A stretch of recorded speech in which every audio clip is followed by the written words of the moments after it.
When I was in grade 6, my mom took us from that home.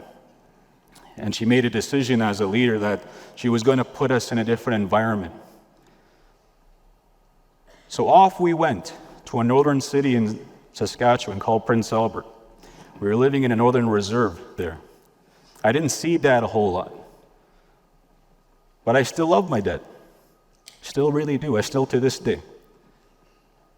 But there was a lot of problems that he hadn't dealt with at that time, even to this day.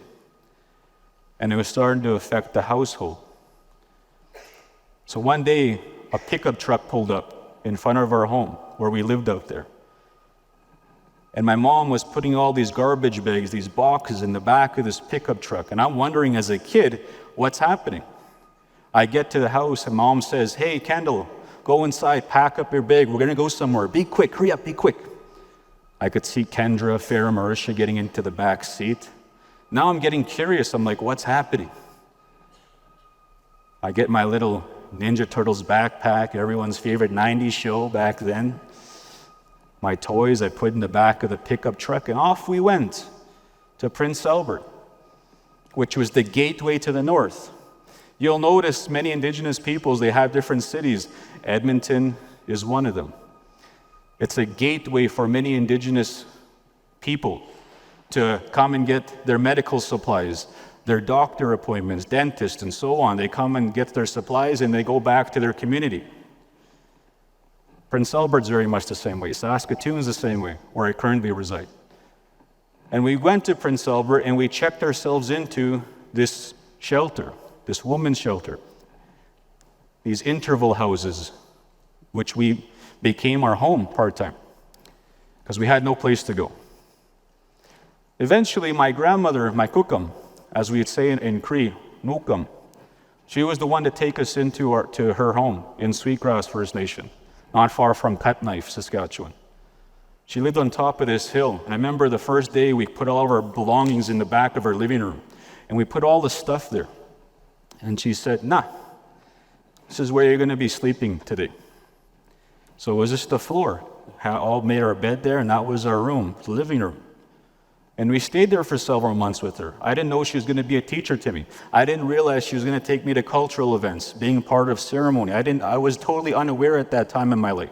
I didn't realize she was going to teach me some of the teachings I'm going to share with you about the power of working together, not holding on to grudges, forgiving each other, doing your best to leave a room in a positive way. And I used to ask as a child, I'd be like, "Kookum, how come you always say that?" And then finally, after a few times, she finally just stopped what she was doing, and she went up to me and she said, "You watch how you talk to people, because you don't know if that's going to be the last time you see that person. You don't want to carry any guilt. The words that we use can literally save people's lives and encourage them to see another day. Encourage them to go after a dream. Encourage them to work hard in our municipalities, to keep growing the corporate ladders in our organizations. The power of words, and it has to come from here. You can't just say it from here. You have to feel those words." So when she would say this to me, I started to think about that. And then there was one teaching about forgiveness. And I didn't realize it would be a superpower for a lot of leaders in the future. I see them use this. Because there will be people that will come into your life that will say mean stuff to you, that will treat you in a very dishonest way, that will do you wrong and hope you do wrong. But we can learn from them. She used to say, if people are being mean to you, they're doing things to purposely throw you off your path, distance yourself from them. And if anything, pray for them, she would say. Forgive them, because they don't know any better. They weren't told things. And now they're lost. And they see you because it triggers their own realization that they haven't lived up to their expectations, to where they can be in their life. That's the part of being a leader. You're going to trigger people sometimes because of how far you're going. And how far you're going is proof because you built your foundation. That's a blessing right there. Being able to work through your challenges, your issues, the things behind the scene, the work before the work, all the stuff behind the scenes, it gets shown in physical form later.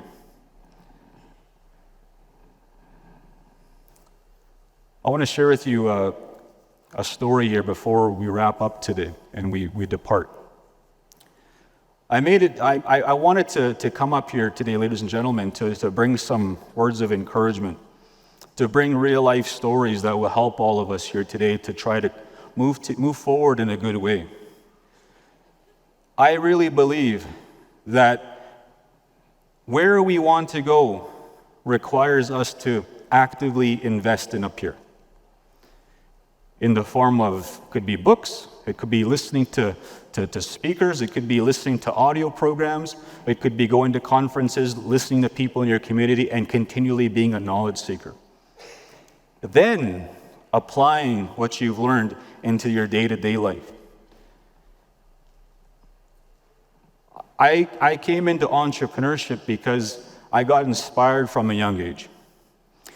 A lot of the helping hands that came as a kid came from people who were non-Indigenous, that saw me as a human being, saw me as a kid with potential.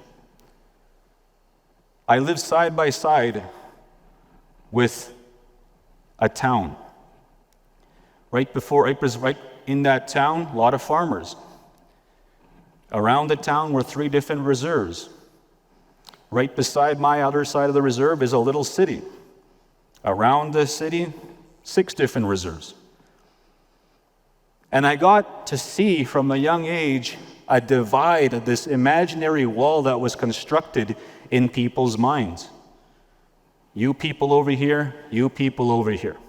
We don't talk to each other. Leave us alone.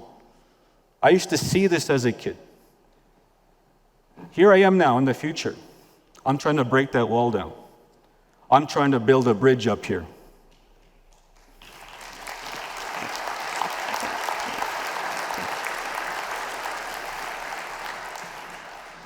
Trying to build a bridge so we can work together. But it takes individual, collective effort to do that. It starts at your children's sports practices. There's going to be people from different backgrounds, maybe Indigenous backgrounds, maybe from different countries. Have you taken the time to go and talk to them? Because when we walk into a room, here's how we feel. It's very uncomfortable for us. Walking into a grocery store, the dentist office, clinic, hospital, our favorite store, Walmart, for some reason, it can get uncomfortable for us. But can you imagine if we all became friends and how much more work we can get done? It starts at those little things like a convenience store. The children that are part of your children's life, where they go to school and so on. That's where it starts. But in order for those opportunities to be taken advantage of, we have to be able to leave a legacy for the children that we serve, our grandkids and so on. We have to make sure we're giving them the tools to be able to go and network, to talk to each other without any judgment, and to learn and pave the way for a brighter future as we leave those doors here today. My goal is that I hope that my kids, if I'm blessed to have grandkids, that the future of work, our municipalities, as we're building businesses together, building nonprofits together, living in unison and harmony. But in order for us to get there, we have to understand each other as friends, as allies.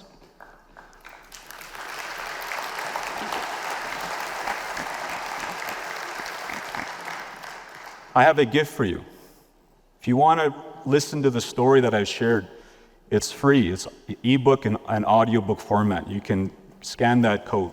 It's for everyone in this audience here today. Because I don't got time to get into detail with all this stuff. I only got about 10 more minutes up here with you. So I wanted to share some of these stories. Now, in order for me to illustrate and bring this home for everyone, I want to share with you a very personal story that really impacted my future, which it's part of my future with you right now.